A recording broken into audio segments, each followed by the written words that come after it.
Assalamualaikum warahmatullahi wabarakatuh. Alhamdulillahi rabbil alamin. Wassalatu wassalamu ala ashrafil anbiya'i wal mursalin Sayyidina Muhammadin wa ala alihi wa sahbihi ajma'in, amma ba'd. Alhamdulillah, marilah kita senantiasa memanjatkan puji syukur kehadirat Allah Subhanahu wa taala di mana telah memberikan kepada kita banyak nikmat. Salah satunya adalah nikmat kesehatan. Selawat serta salam marilah kita curahkan kepada Nabi Muhammad sallallahu alaihi wasallam. Semoga kita kelak mendapat syafaatnya di yaumul akhir. Amin ya rabbal alamin. Hadirin yang sama-sama dimuliakan oleh Allah Subhanahu wa taala. Pada kesempatan kali ini saya akan mengangkat judul ceramah yaitu adab tidur dan bangun tidur serta hikmahnya. Yang pertama kita bahas yaitu adab tidur. Kita tahu bahwa tidur adalah keperluan kita setiap hari dan tidur harus kita persiapkan karena kita bisa bangun lagi atau kita tidak bisa bangun lagi di selamanya. Yang pertama, beliau tidak menyukai orang yang tidur larut malam dan beliau menyukai orang yang cepat tidur dan cepat bangun untuk beribadah. Itulah amalan yang disukai oleh Rasulullah Sallallahu Alaihi Wasallam dan sunnah yang diriwayatkan oleh Abu Wahsyah radhiyallahu anhu bahwa sah Rasulullah Sallallahu Alaihi Wasallam membenci tidur malam sebelum sholat isya dan berbincang-bincang yang tidak bermanfaat setelahnya. Hadis riwayat Bukhari dan Muslim.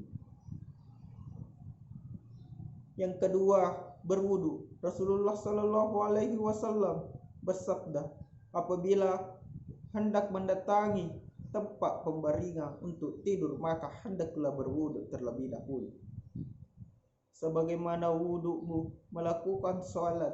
Hadis riwayat Bukhari dan Muslim.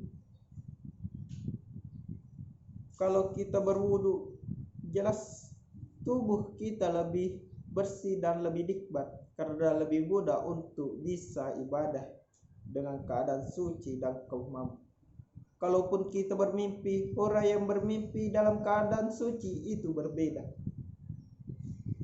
Amalan yang ketiga yaitu membersihkan tempat tidur, menganjurkan untuk mengambil kain dan sebagaimana sabda beliau Rasulullah Sallallahu Alaihi Wasallam bersabda, jika salah seorang di antara kalian akan tidur, hendaklah mengambil sepotong kain dan mengibaskan ke tempat tidur dengan kain tersebut sambil mengucapkan Bismillahirrahmanirrahim, karena ia tidak tahu apa yang terjadi sepeninggalnya tadi.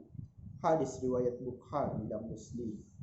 Memang kita tidak tahu apa yang terjadi sebelum kita datang ke tempat tidur ini. Yang keempat, matikan lampu, mengunci pintu, menutup bejana, dan mengamankan makanan-makanan. Seperti yang disabdakan beliau, matikanlah lampu-lampu kalian jika kalian hendak tidur, dan tutuplah pintu serta tutuplah bejana dan wadah-wadah makanan dan minum kalian. Hadis riwayat Bukhari. Sangat sesuai dengan ilmu kedokteran. Tidur adalah keadaan gelap. Itu sangat baik untuk kesehatan lahir batin kita. Amalan yang kelima adalah inilah yang sangat penting, yaitu doa-doa yang kita baca adalah Bismikallahumma ahya wa bismika amut. Dan ada beberapa doa yang lainnya. Yang dianjurkan juga sebelum tidur adalah membaca ayat kursi.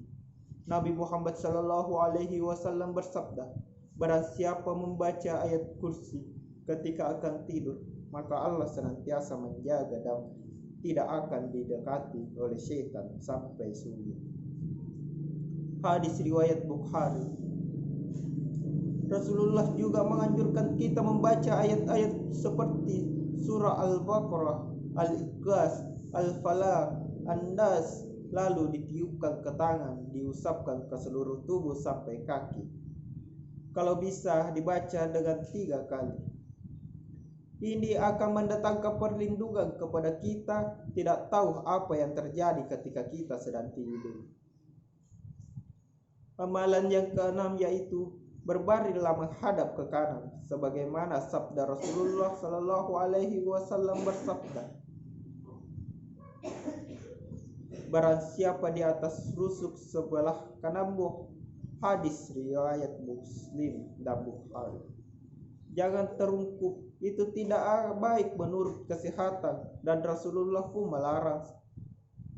Sesungguhnya posisi tidur terungkup adalah posisi tidur yang dibenci oleh Allah Subhanahu wa Ta'ala, dengan berbaring di sebelah kanan jantung kita, lebih aman, tidak tertekan, dan banyak keutamaan yang tanpa kita sadari akan kita dapatkan di dalam berbaring menghadap ke kanan dan tidak terungkup.